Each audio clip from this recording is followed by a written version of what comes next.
Autobiography of a योगी का अगला episode यानी कि एपिसोड 21 लेकर मैं आपकी दोस्त रोशनी एक बार फिर से आपके सामने हाजिर हूँ। आज मैं लेकर आई हूँ आपके लिए प्रकरण 37, मेरा अमेरिका गमन। अमेरिका, निश्चय ही ये लोग अमेरिकी हैं।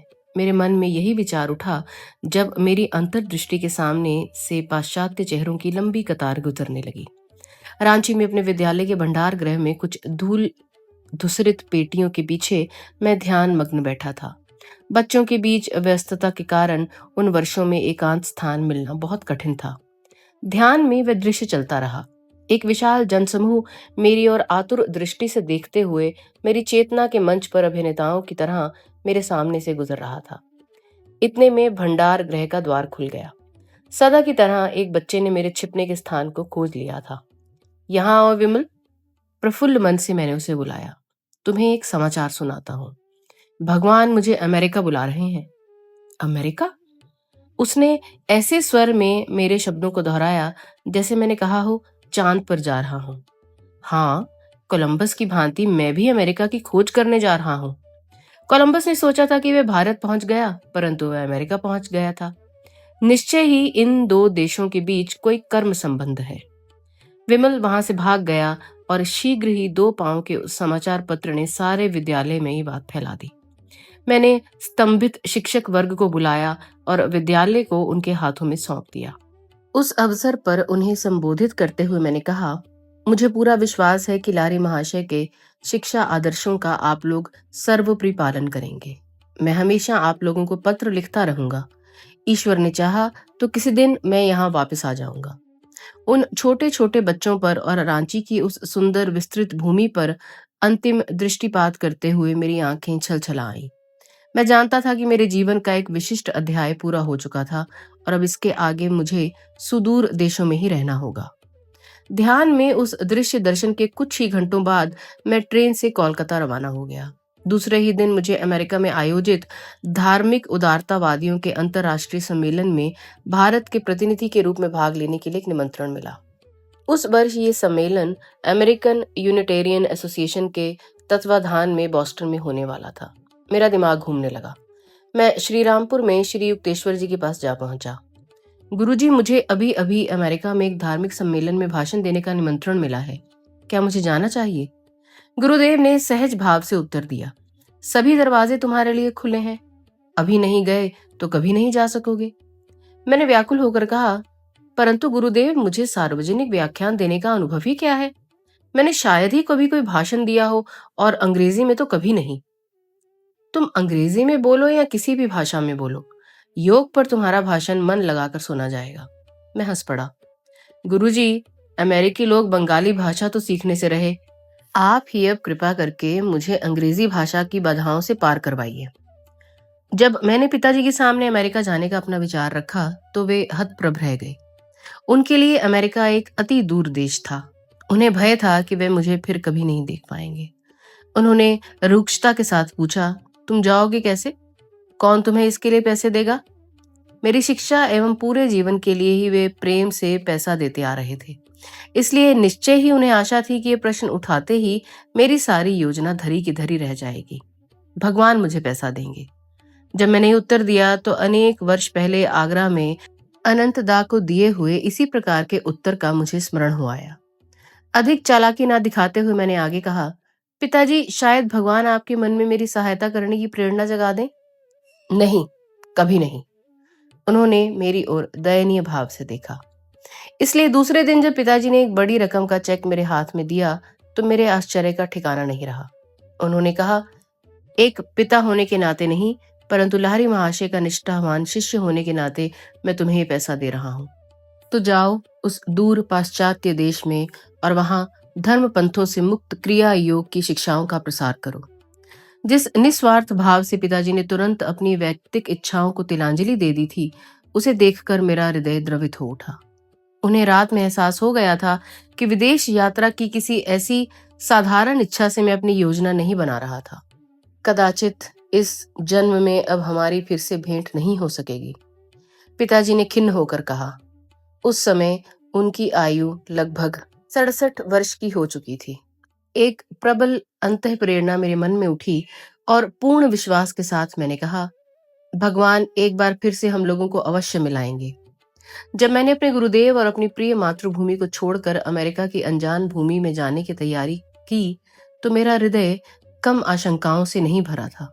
मैंने भौतिकवादी पाश्चात्य जगत के बारे में अनेक कहानियां सुन रखी थी।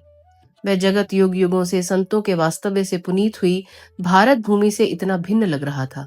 मैं सोच रहा था, पाश्चात्य वातावरण में प्रवेश करने की जोखिम उठाने वाले पौवार्त्य गुरु को हिमालय की ठंड सह पाने से भी अधिक कठोर परिस्थितियों का सामना करने के लिए तैयार रहना चाहिए।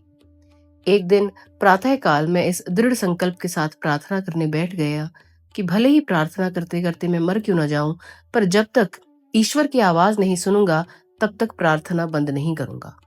मैं ईश्वर से आशीर्वाद, एक आश्वासन चाहता था, ताकि मैं पश्चिम के आधुनिक भौतिकवाद और व्यवहारिक उपयोगितावाद के कोहरे में कहीं खो न जाऊं। अमेरिका जाने का तो संकल्प मेरे मन ने कर ही लिया था, पर साथ ही ईश्वर की अनुमति और आश्वासन वाणी सुनने के लिए वह और भी अधिक कृत संकल्प था। बार बार उठने वाली सिसकियों को दबाकर रखते हुए मैं प्रार्थना करता ही रहा। कोई उत्तर नहीं। मध्य रात्रि होते होते प्रार्थना की उत्कटता पराकाष्ठा पर पहुंच गई। तीव्रता की वेदना के दबाव से मेरा सिर चकराने लगा। ऐसा लग रहा था कि अब अपनी आंतरिक उत्कटता को और अधिक बढ़ाकर एक बार भी यदि रोया तो मेरा सिर फट जाएगा। ठीक उसी क्षण गढ़पार रोड पर स्थित मेरे घर के दरवाजे पर दस्तक सुनाई दी। जब मैंने दरवाजा खोला तो देखा कि सन्यासियों की तरह केवल एक कटी वस्त्र धारण किए हुए एक युवक वहां खड़ा है। उसने घर में प्रवेश किया। ये अवश्य ही बाबा जी होंगे।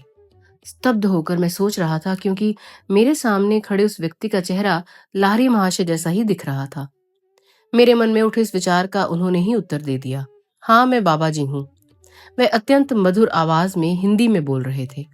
हम सबके परमपिता ने तुम्हारी प्रार्थना सुन ली है। उन्होंने मुझे तुम्हें ये बताने का आदेश दिया है, अपने गुरु की आज्ञा का पालन करो और अमेरिका चले जाओ। डरो मत, तुम्हारा पूर्ण संरक्षण किया जाएगा। थोड़ी देर रुककर बाबा जी ने फिर मुझसे कहा, तुम ही वह हो जिसे मैंने पाश्चात्य जगत में क्रिया योग का प्रसार करने के लिए चुना है। बहुत वर्ष पहले मैं तुम्हारे गुरु युक्तेश्वर से एक कुंभ मेले में मिला था और तभी मैंने उससे कह दिया था कि मैं तुम्हें उनके पास शिक्षा ग्रहण के लिए भेज दूंगा। साक्षात बाबा जी के सामने खड़ा होने के कारण भक्ति भाव में विभोर होकर मैं अवाक हो गया और उन्होंने ही मुझे श्री युक्तेश्वर जी के पास पहुंचाया था। यह स्वयं उनके श्रीमुख से सुनकर तो मेरा हृदय कृतज्ञता एवं प्रेमादर की बाढ़ में पूरी तरह डूब गया। मृत्युंजय परम गुरु के चरणों में मैंने साष्टांग प्रणाम किया। उन्होंने अत्यंत प्रेम के साथ मुझे उठाया। मेरे जीवन के बारे में अनेक बातें बताने के बाद उन्होंने मुझे कुछ व्यक्तिगत उपदेश दिए और कई गोपनीय भविष्यवाणियां की। अंत में उन्होंने गंभीरता के साथ कहा, ईश्वर साक्षात्कार की वैज्ञानिक प्रणाली क्रिया योग का अंततः सब देशों में प्रसार हो जाएगा और मनुष्य को अनंत परमपिता का व्यक्तिगत इंद्रियातीत अनुभव कराने के द्वारा यह राष्ट्रों के बीच सौमनस्य सौहार्द स्थापित कराने में सहायक होगा। अपनी अनंत शक्ति से युक्त दृष्टि मुझ पर डालकर अपने ब्रह्म चैतन्य की एक झांकी मुझे दिखाते हुए परम गुरु ने मुझ में नई शक्ति का संचार कर दिया। यदि आकाश में कभी सहस्त्र सूर्य एक साथ उदित हो सके तो उससे उत्पन्न प्रकाश भी इस महान विश्व रूप के प्रकाश के सदृश कदाचित ही हो। थोड़ी ही देर में बाबा जी कहते हुए दरवाजे की ओर बढ़े, मेरे पीछे आने का प्रयत्न मत करना, तुम्हारे लिए वह संभव भी नहीं होगा। बाबा जी दया कीजिए, चले मत जाइए, मुझे अपने साथ लेते जाइए, मैं बार बार पुकार रहा था। उन्होंने कहा, अभी नहीं, फिर कभी। भावावेग में मैंने उनकी चेतावनी की परवाह नहीं की। जैसे ही मैंने उनके पीछे जाने का प्रयत्न किया, मुझे ज्ञात हुआ कि मेरे पांव जमीन से पक्के चिपक गए हैं। दरवाजे पर पहुंचकर बाबा जी ने मुझ पर एक प्रेम भरी दृष्टि डाली। मेरी आंखें तीव्र लालसा से उन पर ही जमी हुई थीं। उन्होंने आशीर्वाद देने की मुद्रा में हाथ उठाया और चले गए। कुछ मिनटों बाद मेरे पांव जमीन से छूटे। मैं वहीं बैठकर गहरे ध्यान में लीन हो गया। न केवल मेरी प्रार्थना का उत्तर देने के लिए ही, बल्कि बाबा जी का दर्शन करा देने के लिए भी मैं ईश्वर को बारंबार धन्यवाद देने लगा। मुझे ऐसा लग रहा था मानो चिर युवा आयु विहीन प्राचीन परम गुरु के स्पर्श से मेरा शरीर पावन हो गया था। उनके दर्शन की तीव्र लालसा मुझे लंबे समय से थी। अभी तक बाबा जी से मेरी इस भेंट की बात मैंने किसी को नहीं बताई है। इस घटना को अपने मानवीय अनुभवों में सबसे पवित्र अनुभव मानकर मैंने इसे अपने हृदय में छिपा लिया था। परंतु मुझे लगा कि इस आत्मकथा के पाठकों को विश्व में रुचि लेने वाले एकांतवासी बाबा जी की वास्तविकता पर अधिक विश्वास होगा यदि मैं ऐसी घटना का वर्णन कर दूं जिसमें मैंने उन्हें स्वयं अपनी आंखों से देखा है। इस पुस्तक के लिए मैंने आधुनिक भारत के योगी अवतार परम गुरु का एक चित्र भी एक चित्रकार की सहायता से बनवाया है। अमेरिका के लिए प्रस्थान करने के एक दिन पहले मैं श्री युक्तेश्वर जी की पावन उपस्थिति में बैठा था। उन्होंने अपने ज्ञान युक्त शांत स्वर में मुझसे कहा, भूल जाओ कि तुम्हारा जन्म हिंदू समाज में हुआ था, परंतु अमेरिकी लोगों के भी सारे ही तौर तरीके मत अपना लेना। दोनों समाजों के केवल उत्तम गुणों को ही ग्रहण करना। तुम ईश्वर की संतान हो। अपने इस सच्चे स्वरूप को सदा याद रखना। पृथ्वी पर चारों ओर विभिन्न जाति वंशों में बिखरे हुए अपने बंधुओं के सर्वश्रेष्ठ गुणों को खोजो और उन्हें आत्मसात करो। फिर उन्होंने मुझे आशीर्वाद दिया, ईश्वर की खोज करने के लिए जो भी श्रद्धा के साथ तुम्हारे पास आएंगे, तुम्हारे द्वारा उनकी सहायता होकर रहेगी। जब तुम उन पर दृष्टिपात करोगे, तब तुम्हारी आंखों से निसृत होता आध्यात्मिक प्रवाह उनके मस्तिष्कों में प्रवेश करेगा और उनकी भौतिक प्रवृत्तियों और आदतों को परिवर्तित करके उन्हें और अधिक ईश्वराभिमुख कर देगा। फिर मुस्कुराते हुए बोले, सच्चे जिज्ञासुओं को आकर्षित करने के मामले में तुम्हारी नियति बहुत अच्छी है।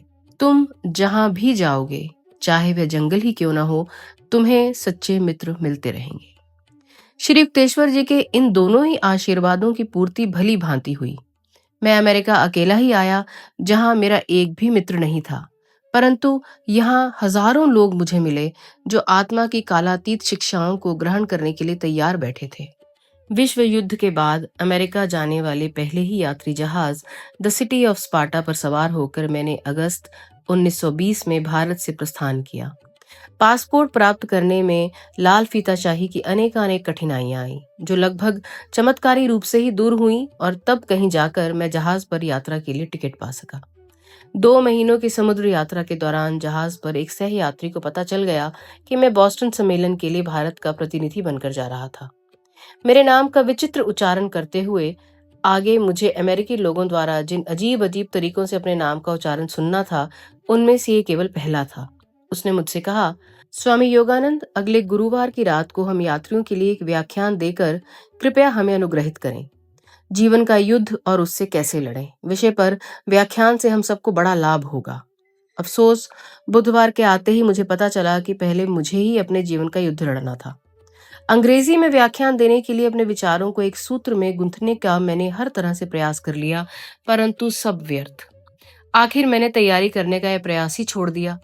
जीवन काठी देखते ही भड़कने वाले नए घोड़े की तरह मेरे विचार भी अंग्रेजी व्याकरण के साथ कोई सहयोग करने को तैयार नहीं थे। पर गुरुदेव के पिछले आश्वासनों पर पूर्ण विश्वास रखते हुए मैं गुरुवार को जहाज के सैलून में अपने श्रोताओं के सामने जाकर खड़ा हो गया। मेरे मुंह से एक भी शब्द नहीं निकला। वहां उपस्थित लोगों के सामने मैं अवाक बनकर खड़ा रहा। मेरी सहनशीलता का ये युद्ध लगभग 10 मिनट तक चलता रहा। उसके बाद श्रोताओं की मेरी परिस्थिति का आकलन हो गया और वो हंसने लगे। उस क्षण की परिस्थिति मेरे लिए तो हंसने लायक नहीं थी। क्षुब्ध होकर मैंने मन ही मन गुरुदेव से प्रार्थना की, तुम बोल सकते हो, बोलो। उनकी आवाज तत्क्षण मेरी चेतना में गूंजी। उसी के साथ मेरे विचारों ने तुरंत ही अंग्रेजी भाषा के साथ दोस्ती कर ली। 45 मिनट तक व्याख्यान चलता रहा और अंत तक श्रोतागण तन्मय होकर सुनते रहे। इस व्याख्यान के कारण अमेरिका में विभिन्न संस्थाओं के समक्ष बाद में व्याख्यान देने के लिए कई निमंत्रण मुझे उसी समय मिल गए। बाद में प्रयास करने पर भी उस व्याख्यान में मैंने जो कुछ कहा था, उसमें से एक शब्द भी मुझे कभी याद नहीं आ सका। सावधानी पूर्वक जब मैंने यात्रियों से पूछताछ की, तो अनेक लोगों ने मुझे इतना ही बताया, आपने शुद्ध और सही अंग्रेजी में अत्यंत प्रेरणास्पद व्याख्यान दिया। यह आनंददायक उत्तर सुनकर मैंने समय पर सहायता करने के लिए विनम्रता पूर्वक अपने गुरुदेव का धन्यवाद किया और इसके साथ ही मुझे नए सिरे से फिर एक बार यह एहसास हो गया कि देश काल की सीमाओं को ध्वस्त कर दे वे सदा ही मेरे साथ रहेंगे। शेष समुद्र यात्रा के दौरान कभी कभी बोस्टन सम्मेलन में अंग्रेजी व्याख्यान की अग्नि परीक्षा के विचार मात्र से ही मेरे मन में शूल उठता था। मैं व्याकुल होकर प्रार्थना करता, करुणा सागर प्रभु, आप ही मेरी एकमात्र प्रेरणा बनने की कृपा कीजिए। द सिटी ऑफ स्पार्टा सितंबर के उत्तरार्ध में बोस्टन के बंदरगाह में खड़ा हो गया। 6 अक्टूबर 1920 को मैंने धर्म सम्मेलन में जाकर अमेरिका में अपना पहला व्याख्यान दिया। व्याख्यान का अच्छा स्वागत हुआ, मैंने राहत की सांस ली। अमेरिकन यूनिटेरियन एसोसिएशन के विशाल हृदय सचिव ने सम्मेलन पर प्रकाशित एक विवरण में अपना मत इस प्रकार व्यक्त किया। रांची के ब्रह्मचार्य आश्रम से आए प्रतिनिधि स्वामी योगानंद ने अपनी संस्था की ओर से सम्मेलन का अभिनंदन किया। धारा प्रवाह अंग्रेजी में ओजस्वी वक्तृत्व के साथ उन्होंने धर्म विज्ञान पर दार्शनिक स्वरूप का व्याख्यान दिया, जिसे बड़े स्तर पर वितरण करने के लिए एक पत्रक के रूप में छाप दिया गया है। अपने व्याख्यान में उन्होंने कहा कि धर्म सार्वभौमिक है और एक ही है।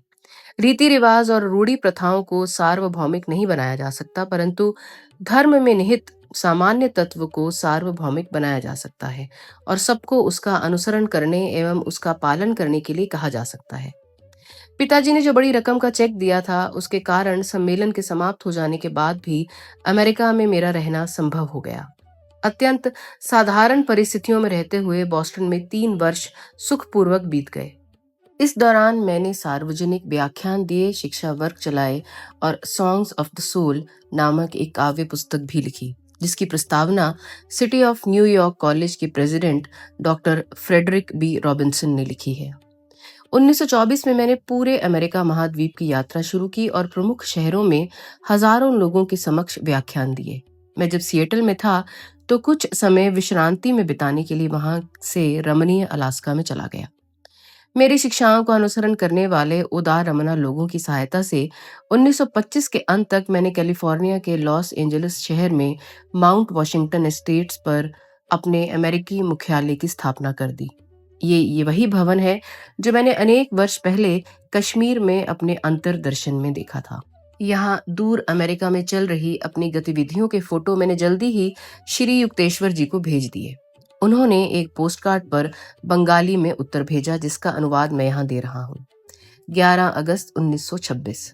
मेरे हृदय के दुलारे हे योगानंद, तुम्हारे विद्यालय और छात्रों के फोटो देखकर मेरे जीवन में कितना आनंद आया है, इसका मैं शब्दों में वर्णन नहीं कर सकता। विभिन्न शहरों के तुम्हारे योग विद्यार्थियों को देखकर मैं आनंद में पिघल रहा हूँ। प्रतिज्ञापन, रोग निवारक स्पंदन संप्रेषण तथा दैवी रोग मुक्ति की प्रार्थनाएं आदि तुम्हारी पद्धतियों के बारे में सुनकर मैं तुम्हें हृदय से धन्यवाद दिए बिना नहीं रह सकता। माउंट वॉशिंगटन स्टेट्स का मुख्य द्वार, पहाड़ी पर ऊपर जाता सरपील रास्ता और पहाड़ी के नीचे फैले हुए सुंदर दृश्य को देखकर ये सभी कुछ आंखों से देखने की इच्छा मन में पैदा होती है। यहाँ सब कुछ ठीक चल रहा है। ईश्वर की कृपा से तुम सदा परमानंद में रहो। श्री युक्तेश्वर गिरी। वर्ष पर वर्ष बीतते गए। अपने नए देश के प्रत्येक हिस्से में और सैकड़ों क्लबों, कॉलेजों, गिरजाघरों और प्रत्येक प्रकार के श्रोत वृंदों के सामने मैंने व्याख्यान दिए। 1920 से 30 के दशक में सहस्त्र सहस्त्र अमेरिकी लोगों ने मेरे योग की कक्षाओं में शिक्षा ली। उन सभी को मैंने प्रार्थनाओं और आत्मा के विचारों की एक नई पुस्तक विस्पर्स फ्रॉम इटर्निटी समर्पित की थी, जिसकी प्रस्तावना प्रसिद्ध गायिका मैडम एमेलिटा गैली कुर्ची ने लिखी थी। कभी कभी भारत की सादगी भरी शांति की याद सताती थी, परंतु दिन प्रतिदिन पूर्व और पश्चिम के बीच सद्भावना वृद्धिगत होती दिखाई देती। उससे मेरी आत्मा को हर्ष होता। अपने देश के राष्ट्रपिता जॉर्ज वॉशिंगटन ने, जिन्हें अनेक अवसरों पर ऐसा अनुभव हुआ कि उन्हें ईश्वरीय मार्गदर्शन मिल रहा है, ने अमेरिका को आध्यात्मिक प्रेरणा देने वाले शब्द कहे थे। स्वतंत्र, सुशिक्षित एवं निकट भविष्य में ही एक महान राष्ट्र के रूप में परिणत होने वाले इस देश की जनता के ये अनुरूप होगा कि वह समस्त मानव जाति के लिए सदा उच्च न्याय एवं लोक हितैषी वृत्ति से परिचालित मानवों के रूप में एक अभिनव उदाहरण प्रस्तुत करें। इस प्रकार की योजना का दृढ़ता से अनुसरण करने से कुछ तात्कालिक क्षति हो सकती है, परंतु इसमें किसे संदेह हो सकता है कि इस योजना के फलस्वरूप कालांतर में उस क्षति की तुलना में बहुत अधिक लाभ प्राप्त होगा। क्या कभी ऐसा हो सकता है कि ईश्वर किसी राष्ट्र के उत्तम गुणों को चिरस्थायी सुख सौभाग्य से ना जोड़े? वॉल्ट विटमन कृत हिम टू अमेरिका अमेरिका का कीर्तिगान दाओ मदर विद दाओ इक्वल ब्रूड से। अपने भविष्य में तुम नर नारियों की अपनी अधिक सयानी अधिक संख्य संतानों में तुम, नैतिक आध्यात्मिक बल से युक्त अपने महापुरुषों में तुम, उत्तर दक्षिण पूर्व पश्चिम में अपनी नैतिक संपदा और सभ्यता में तुम, अपनी सर्वार्थपूर्वक सर्वसमावेशक अर्चना में तुम, किसी एक बाइबल या किसी एक तारणहार मात्र में नहीं, बल्कि तुम्हारे तारणहार असंख्य होंगे जो तुमने अभी ही सुप्त हैं, जो किसी भी अन्य तारणहार के समतुल्य होंगे, उतने ही भव्य दिव्य होंगे। ये सब तुम में, ये मैं आज भविष्यवाणी करता हूँ। तो दोस्तों, यहाँ हमारा ये प्रकरण खत्म होता है और आगे बढ़ते हैं हम चैप्टर 37 लूथर बर्बैंक गुलाबों के बीच एक संत की ओर। उन्नत किस्म के पौधे लगाने का रहस्य वैज्ञानिक ज्ञान के अलावा एक और भी है, वह है प्रेम। लूथर बर्बैंक ने ज्ञान के शब्द तब कहे जब मैं कैलिफोर्निया में सेंटा रोजा स्थित उनके बगीचे में उनके साथ टहल रहा था। मनुष्य के खाने योग्य नागफनी की एक क्यारी के पास हम रुक गए। उन्होंने आगे कहा, जब मैं कंटकहीन नागफनी की नस्ल तैयार करने का प्रयोग कर रहा था, तब मैं प्रायः इन पौधों के साथ बातें किया करता था ताकि प्रेम पूर्ण स्पंदन पैदा हो सके। मैं उनसे कहता, तुम्हें किसी प्रकार का भय रखने की आवश्यकता नहीं है। आत्मरक्षा के लिए तुम्हें इन कांटों की आवश्यकता नहीं है। मैं तुम्हारी रक्षा करूंगा। और धीरे धीरे रेगिस्तान का ये उपयुक्त पौधा इस कंटक विहीन नस्ल के रूप में उभर आया। मैं इस चमत्कार पर मुग्ध रह गया। प्रिय लूथर, माउंट वॉशिंगटन के अपने बगीचे में लगाने के लिए इस नागफनी के कुछ पत्ते कृपया मुझे प्रदान करें। निकट ही खड़ा एक माली कुछ पत्ते काटने के लिए आगे बढ़ा ही था कि लूथर ने उसे रोक दिया। स्वामी जी के लिए मैं स्वयं ही पत्ते काट देता हूँ। उन्होंने मुझे 3 पत्ते दिए, जिन्हें बाद में मैंने अपने बगीचे में लगाया। उन्हें पौधे बनकर बढ़ते और फिर विशाल झाड़ी के रूप में परिवर्तित होते देखकर मैं खूब आनंदित होता था। उस महान उद्यान विज्ञानी ने मुझे बताया कि उनकी प्रथम उल्लेखनीय सफलता थी बड़े आकार का वह आलू जिसे उन्हीं के नाम पर अब बर्बैंक आलू कहा जाता है। अपनी असीम प्रतिभा और अथक परिश्रम से उन्होंने प्रकृति के पौधों को वर्ण संकर के द्वारा अधिक उन्नत कर सैकड़ों नई प्रजातियां संसार को दी हैं। नई बर्बैंक किस्म के टमाटर, मक्का, squash, cherry, plums, nectarine, berry, poppy, lily, गुलाब। मैंने अपना कैमरा साध लिया जब लूथर मुझे अखरोट के उस प्रसिद्ध पेड़ के पास ले गए जिसे तैयार करके उन्होंने सिद्ध कर दिया है कि नैसर्गिक क्रम विकास की गति को बहुत अधिक भी बढ़ाया जा सकता है। उन्होंने कहा, केवल 16 वर्षों में ये पेड़ भरपूर फल देने लगेगा। किसी प्रकार की सहायता के बिना नैसर्गिक क्रम के अनुसार फल देने में इससे दुगना समय लगता। इतने में बर्बैंक की छोटी सी दत्तक पुत्री अपने कुत्ते के साथ उछलती कूदती बगीचे में आई। उसकी ओर हाथ हिलाते हुए प्रेम से लूथर ने कहा, यह मेरा मानव पौधा है। सारी मानव जाति को अब मैं एक विशाल वृक्ष के रूप में ही देखता हूँ, जिसे हम अपने उच्चतम विकास के लिए केवल प्रेम, खुली हवा और खुली जगह का प्राकृतिक वरदान तथा बुद्धि का उपयोग कर चुन चुन कर संकरित किए जाने की आवश्यकता है। मैंने स्वयं अपने जीवन काल में ही पौधों के विकास की ऐसी आश्चर्यजनक प्रगति देखी है कि मुझे दृढ़ आशा हो गई है कि यदि बच्चों को सादगी और विवेक के साथ जीना सिखाया जाए तो ये संसार शीघ्र ही स्वस्थ और सुखी बन जाएगा। हमें प्रकृति और प्रकृति के सृष्टा ईश्वर की ओर लौटना ही होगा। लूथर, रांची के मेरे विद्यालय में खुले आकाश के नीचे चलते कक्षा वर्गों को और आनंद एवं सादगी से भरे वातावरण को देखकर आप अत्यंत आनंदित होंगे। मेरे शब्दों ने उनके हृदय की सबसे नाजुक तार को छेड़ दिया। बच्चों की शिक्षा उनका सबसे प्रिय विषय था। उन्होंने मुझ पर प्रश्नों की झड़ी लगा दी। उनकी गहरी शांत आंखों में उत्सुकता चमक रही थी। अंत में उन्होंने कहा, आपके विद्यालय जैसे विद्यालयों से ही भावी युग के लिए कोई आशा की जा सकती है। प्रकृति से दूर और स्वतंत्र व्यक्तित्व के विकास का बचपन में ही गला घोंट देने वाली हमारी वर्तमान शिक्षा पद्धतियों के विरुद्ध मेरे हृदय में बगावत है। शिक्षा विषयक आपके व्यवहारिक आदर्शों के साथ मैं पूर्ण अंतःकरण से सहमत हूँ। जब मैं उस विनम्र संत से विदा लेने लगा तो उन्होंने एक छोटी सी पुस्तक पर अपने हस्ताक्षर कर दिए और वह पुस्तक मुझे भेंट कर दी। The training of the human plant पर यह मेरी पुस्तक है। नए प्रकार के प्रशिक्षण के निर्भय प्रयोगों की आवश्यकता है। कभी कभी दुस्साहसी प्रयोगों से ही फलों और फूलों के सर्वोत्तम गुण प्रकट करने में मुझे सफलता मिली है। इसी प्रकार बच्चों की शिक्षा के भी अधिक प्रयोग होने चाहिए और वे प्रयोग अधिकाधिक साहसी होने चाहिए। उन्होंने कहा, मैंने उनकी छोटी सी पुस्तक को उसी रात अत्यंत उत्सुकता के साथ पढ़ा। उनकी दृष्टि मानव जाति के उज्जवल भविष्य की कल्पना कर रही थी। उन्होंने लिखा था, इस पृथ्वी पर सजीव वस्तुओं में सबसे जिद्दी और बदलने में सबसे कठिन वह वस्तु पौधा है जिसकी प्रवृत्तियां स्थिर हो गई हैं। याद रखिए कि इस पौधे ने अपने स्वतंत्र व्यक्तित्व की युग युगांतर से रक्षा की है। ये पौधा वह चीज है जिसकी उत्पत्ति की खोज करते करते यदि हम समय में अनादिकाल तक पीछे चले जाएं तो पता चलेगा कि इसकी उत्पत्ति शायद चट्टानों में हुई थी और कल्पनातीत रूप में इतने दीर्घ काल में शायद इसमें कोई बड़ा परिवर्तन नहीं हुआ। क्या आप ऐसा समझते हैं कि इतने युग युगांतरों में विशिष्ट गुण धर्मों की या प्रवृत्तियों की बार बार पुनरावृत्ति होने के बाद भी पौधे में अपनी दृढ़ इच्छा शक्ति नहीं आ जाती? यदि आप उसे इच्छा शक्ति कहना चाहें, और ये इच्छा शक्ति भी इतनी दृढ़ कि जिसकी तुलना नहीं हो सकती, बल्कि ताड़ के पेड़ की कुछ जातियों जैसे कई प्रकार के वृक्ष ऐसे हैं जिनमें कोई मानवीय शक्ति आज तक कोई परिवर्तन नहीं ला सकी। पेड़ पौधों की इच्छा शक्ति के सामने मनुष्य की इच्छा शक्ति कुछ भी नहीं है। फिर भी देखो इस पौधे की आजीवन जिद केवल उसके साथ एक नए जीवन को जोड़ देने से कैसे टूट जाती है। केवल उस पर कलम बांध देने से, उसमें संकर करने से उसके जीवन में कैसा पूर्ण और शक्तिशाली परिवर्तन आता है। और जब उसकी जिद टूटकर उसमें परिवर्तन आ जाता है, तब वहां से आगे उसकी हर पीढ़ी में धैर्य के साथ देख रेख और अच्छे पौधों को चुनते जाकर उसमें आए परिवर्तन को स्थिर और दृढ़ कर दो। और इस प्रकार ये नई प्रजाति अपने मार्ग क्रमण शुरू करती है और फिर कभी पीछे मुड़कर नहीं देखती, अपने पुराने स्वरूप पर नहीं जाती।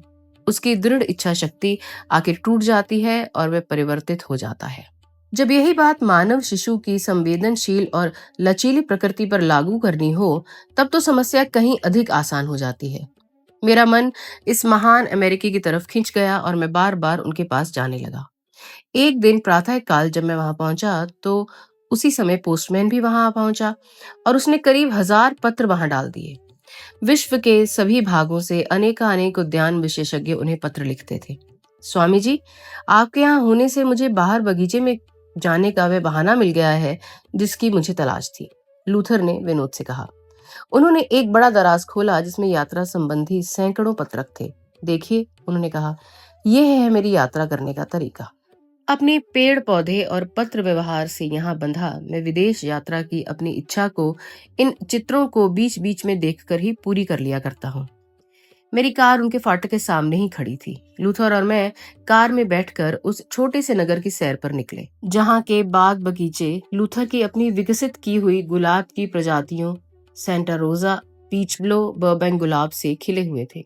इस महान वैज्ञानिक ने पहले ही एक बार जब मैं उनके यहाँ गया हुआ था मुझसे क्रिया दीक्षा ले ली थी। स्वामी जी, मैं पूर्ण भक्ति और निष्ठा के साथ क्रिया का नियमित अभ्यास करता हूँ, उन्होंने कहा। योग के विभिन्न पहलुओं पर मुझसे अनेक अच्छे अच्छे प्रश्न पूछने के बाद लूथर ने धीरे धीरे कहा, पूर्व के पास सचमुच ज्ञान के विशाल भंडार हैं, जिसे पश्चिम ने अभी अभी जानना शुरू किया है। प्रकृति ने यत्न पूर्वक संभाल कर रखे हुए अपने अनेक रहस्य बर्बैंक के सामने प्रकट कर दिए। प्रकृति के साथ घनिष्ठ एक रूपता ने बर्बैंक में असीम आध्यात्मिक श्रद्धा उत्पन्न कर दी। एक दिन कुछ संकोच के साथ ही उन्होंने मुझसे कहा, कभी कभी मुझे अनुभव होता है कि मैं अनंत शक्ति के बिल्कुल निकट हूँ। अपने अनुभवों की स्मृतियों से उनका कोमल सुंदर मुखमंडल दीप्त हो उठा। तब मैं अपने आसपास के बीमार लोगों को और पौधों को भी स्वस्थ कर सकने में समर्थ होता हूँ। फिर उन्होंने मुझे अपनी माँ के बारे में बताया, जो धार्मिक प्रवृत्ति की निष्ठावान ईसाई महिला थी। लूथर ने कहा, माँ की मृत्यु के बाद अनेक बार मैं मेरी अंतर्दृष्टि के सामने प्रकट हुई और मेरे साथ उन्होंने बातचीत भी की है। हम लोग अनिच्छा पूर्वक ही उनके घर की ओर वापस मुड़े, जहाँ हजारों पत्र उनकी प्रतीक्षा कर रहे थे। रास्ते में मैंने कहा, लूथर, अगले महीने से मैं पूर्व और पश्चिम के ज्ञान को लोगों तक पहुंचाने के लिए एक पत्रिका शुरू कर रहा हूँ। पत्रिका के लिए कोई अच्छा नाम चुनने में मेरी मदद कीजिए। हमने कुछ नामों की थोड़ी देर चर्चा की और अंत में ईस्ट वेस्ट, पूर्व पश्चिम नाम पर दोनों सहमत हो गए। जब हमने उनके अध्ययन कक्ष में प्रवेश किया तो उन्होंने विज्ञान और सभ्यता पर लिखा अपना एक लेख मुझे दिया। मैंने कृतज्ञता पूर्वक कहा, यह ईस्ट वेस्ट के प्रथम अंक में छपकर आएगा। जैसे जैसे हमारी मित्रता गहरी होती गई, मैं बर्बैंक को अपना अमेरिकन संत कहने लगा। ईसा के शब्दों को उद्धृत कर मैं कहता, इस मनुष्य को देखो, इसमें कोई छल कपट नहीं है। उनका हृदय अथाह गहरा था। विनम्रता, धैर्य और त्याग का उस हृदय को दीर्घ अभ्यास था। गुलाबों के बीच में स्थित उनका घर अत्यंत सादा था। विलासिता की निरर्थकता एवं अपरिग्रह के आनंद का उन्हें ज्ञान था। एक वैज्ञानिक के रूप में हुई अपनी ख्याति को वे जिस विनयशीलता के साथ वहन करते थे, उसे देखकर मुझे बारंबार उन वृक्षों की याद आती थी जो पके फलों के भार से झुक जाते हैं। केवल फलहीन वृक्ष ही वृथा अभिमान के साथ सिर ताने खड़े रहता है। 1926 में जब मेरे इस प्रिय मित्र का निधन हुआ, तब मैं न्यूयॉर्क में था। अश्रुपात करते हुए मैं सोच रहा था, उन्हें केवल एक बार देखने के लिए मैं यहाँ से सेंटा रोजा तक खुशी खुशी पैदल चला जाऊंगा। अपने आप को अपने कमरे में बंद कर मैं घंटों एकांत में रहा।